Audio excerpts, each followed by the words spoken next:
मसीह यस्सु के अजीम नाम में मैं आपको इस प्रोग्राम में खुशामदीद कहती हूँ। आज की आपकी होस्ट मैं रोनिका सरफराज, जो आने वाले दिनों में आपके साथ 12 मैसेजेस का रिकॉर्ड करेंगे हम इसको। और आप सबको मैं वेलकम कहती हूँ इस प्रोग्राम में, यस्सु संग सवेरा में। और जो इस प्रोग्राम की होस्ट थी सिस्टर सुंबल नौरीन, वो कुछ चंद मसरूफियात की वजह से हमारे साथ नहीं दे पाएंगी आगे प्रोग्राम्स में। तो हम उम्मीद करते हैं कि वो जल्द हमारे साथ आएंगी और इस प्रोग्राम को कंटिन्यू भी करेंगी बाद में। और आज हमारे साथ जो पास्टर जी मौजूद हैं उनका नाम है पास्टर सरफराज रहमत।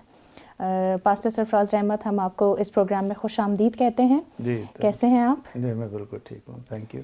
चलिए ठीक है जी। पास्टर साहब जी, आप हमें बताएंगे कि आज हम बाइबल से किस टॉपिक के बारे में सीखेंगे? आज हम बाइबल में से खुदा की बादशाही के बारे में सीखेंगे। और इससे पहले कि हम बाइबल में से एक वर्ड्स को पढ़ें और फिर हम उस पर बातचीत करें, आइए नाज़रीन मिलकर हम दुआ करते हैं और दुआ के साथ आज के प्रोग्राम का आगाज़ करते हैं। हालेलुया। खुदा बाप, हम तेरे बेटे यीशु के नाम से तेरी शुक्रगुजारी करते हैं। आज के इस खूबसूरत सुबह के लिए तेरा शुक्र करते हैं जो यीशु संग गुजरने वाली है। हम तेरा शुक्र करते हैं बी द लाइट टेलीविज़न के लिए, जिन्होंने इस बेड़े को उठाया है ताकि वह तेरे कलाम की खुशखबरी पूरी दुनिया तक पहुंचाए। इनके लिए तेरी बरकत चाहते हैं, सारे अमले के लिए तेरी बरकत चाहते हैं, उन तमाम व्यूवर्स के लिए जो इस प्रोग्राम को देखें उनके लिए तेरी बरकत चाहते हैं, यीशु के नाम से आमीन आमीन। जी बेटा, आज हम देखेंगे खुदा की बादशाही के बारे में। चूँकि रोज़ों के नयाम में हम मुख्तलिफ़ सवालात के ऊपर बातचीत कर चुके हैं और मैं चाहता हूँ कि अब थोड़ा सा इससे थोड़ा आगे बढ़ें और कलाम की गहराइयों को, खुदा उनके आने के उस मकसद को जान सकें जो खुदा का बेटा यीशु ज़मीन पर लेके आया है। बिकॉज़ वो इस दुनिया में पर्पसली आए हैं और एक अपना काम पूरा करने के लिए आए हैं। और उस काम को जैसे ही चौथा बाप हम देखते हैं जिसमें खुदा यीशु मसीह की आजमाइश होती है, 40 दिन का रोज़ा रखा जाता है और उसके फ़ौरन बाद ही 17वीं आयत में जो है मत्ती की इंजील चौथा बाब 17वीं आयत, अगर आप पढ़ें अपनी बाइबल से तो इसको फिर हम आगाज़ करते हैं आज के प्रोग्राम का। जी बिल्कुल। उस वक्त यीशु ने मुनादी करना और ये कहना शुरू किया कि तौबा करो क्योंकि आसमान की बादशाही नज़दीक आ गई है। Praise the Lord. ये था पर्पस। एक्चुअली खुदा का बेटा यीशु मसीह ज़मीन पर जब आए हैं तो वो एक पर्पस के साथ आए हैं। उनका एक मकसद है ज़मीन पर आने का, और यही पर्पस और मकसद जो यीशु मसीह अपने साथ लेकर आए हैं, बनी नौ इंसान को भी ज़मीन पर आने के लिए जब खुदा उनको भेजता है तो उनको भी एक पर्पस के साथ भेजता है। दरअसल बनी नौ इंसान या इंसान जो है वो इस दुनिया में इतना खो जाता है कि वो अपने पर्पस से हट जाता है और दुनिया की इन रंग रंगीलियों में, दुनिया के मामलात में अपने आप को इतना फंसा लेता है कि हम खुदा की उस खुशनुदगी को हासिल करने की तरफ कम राग़ब होते हैं और दुनिया में ज़्यादा फंस जाते हैं।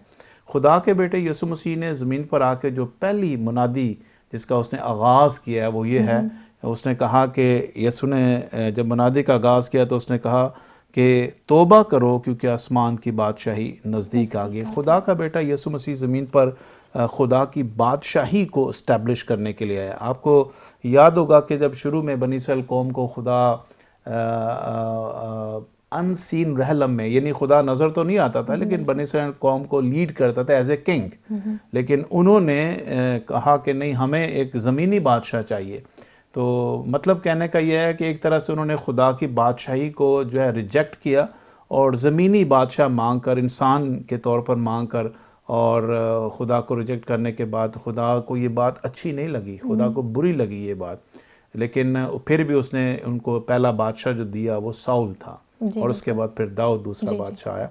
सो इस तरीके से खुदा ने उनको बादशाह तो दिया, लेकिन उसने कहा कि जब तुम ज़मीन पे तुम जिस्मानी बादशाह तुम अपनी तरह के मांगते हो तो वो तुम्हारे बच्चों को ज़ाहिर सी बात है ग़ुलाम बनाएंगे, अपने नौकर बनाएंगे, ये करेंगे वो करेंगे। लेकिन खुदा सुप्रीम गॉड बनकर उनके ऊपर उस वक़्त भी बादशाही करता था, लेकिन जब उन्होंने रिजेक्ट किया, अब एक वक्त आ गया है कि खुदा वही रिजेक्शन जो उस वक़्त बनी इंसान ने की थी, अब खुदा फिज़िकली जिस्म में उतर कर उनके लिए जिस्म में बादशाह लेकर आ गया है। और कलाम में लिखा है यूहन्ना की इंजील पहले बाब की 14वीं आयत में, और कलाम मुजस्सम हुआ और हमने उस कलाम का ऐसा जलाल देखा जैसे बाप के इकलौते बेटे का जलाल। तो जो जिस्म में कलमा मुजस्सम होकर आया उसका नाम यीशु है, और यही आयत में हमने पढ़ा है कि यीशु ने ये मुनादी करना और ये कहना शुरू किया कि आसमान की बादशाही, तौबा करो क्योंकि आसमान की बादशाही नज़दीक आ गई है। तो यीशु मसीह ने मरकज़ की इंजील में कुछ इस तरह भी लिखा है कि आसमान की बादशाही तुम्हारे दरमियान है। आसमान की बादशाही का सारा दारोमदार यीशु मसीह की ज़ात पर मुबनी है, ठीक है।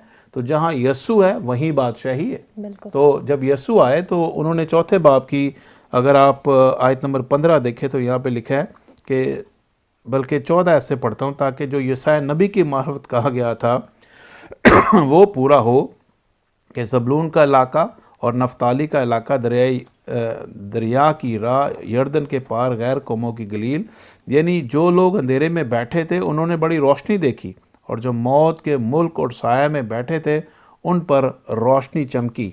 तो यीशु मसीह दुनिया के लिए एक रोशनी का मीनार बनकर, एक ज़िंदगी का चश्मा बनकर उनके सामने आए, और यीशु मसीह की बातों के वसीला से लोगों ने बरकत पाई, सेहत पाई, तंदुरुस्ती पाई। और मैं समझता हूँ कि यीशु मसीह की बादशाही का हमारे दरमियान आना ही हमारे लिए बरकत का बायस है।